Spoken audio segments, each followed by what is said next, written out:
Hands like 5-6 suited and 9-10 suited can be really fun to play, especially when you hit your big flop and make a straight or flush and a huge pop. But while these hands have a lot of potential in them, you need to be careful that you don't let your stack bleed by playing too many suited connectors in bad situations. There's a key reason why it's generally best to play these hands from late position rather than early position. If you've ever read a poker book, I'm sure you've been beaten to death with the idea that position is power. Well, let me beat you over the head with it one more time by illustrating how much more difficult it is to play suited connectors out of position. In order to successfully make money with hands like 6-7 suited, you need to be able to control the pot size so that you aren't investing too much money before the flop or investing too much money after the flop when you have a drawing hand.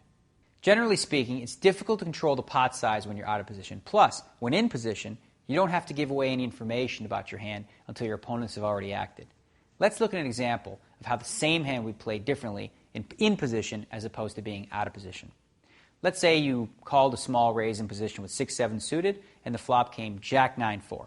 It's just you and the pre-flop raiser and he checks to you. In this case, with position, you have two viable options. A, check and take the free card, or B, bet in the hopes of winning the pot on a semi-bluff. You'll often want to choose A just in case your opponent was looking to check raise you in the flop. If you do bet, your opponent may make a large check raise, forcing you to fold your drawing hand. How about if your opponent bets the flop, though?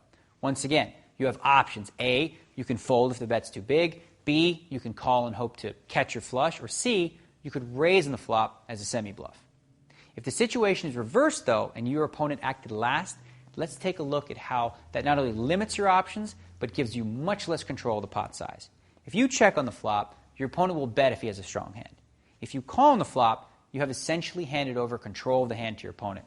That's not a bad idea, mind you, as you should always respect the fact that your opponent has position over you, and that's power. Still, though, checking and calling doesn't put you in a great situation, as it'll be difficult for you to win this pot with a bluff later in the hand. You're basically banking on making the flush and making the flush only. Now, if you check raise on the flop as a semi-bluff, that'll work when your opponent's bluffing, but it'll cost you a lot more money and could end up costing you the pot also if your opponent decided to re-raise you again. It's a risky move that may often work, but the cost is often very high when it doesn't. Suppose you bet the flop as a semi-bluff. Again, what that does is make the pot bigger, so that if your opponent likes the flop, he can now raise you a bigger amount. An amount so big that it forces you once again to fold your draw without even getting to see the turn card.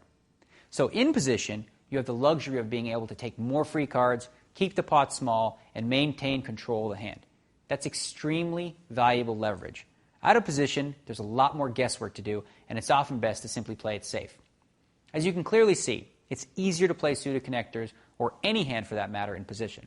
Having said that, you don't want to become too predictable from the earlier positions. So sometimes you should still play suited connectors from early position. Mind you, when you do play them cautiously and don't get too fancy. Position is king, and you need to respect that power at all times.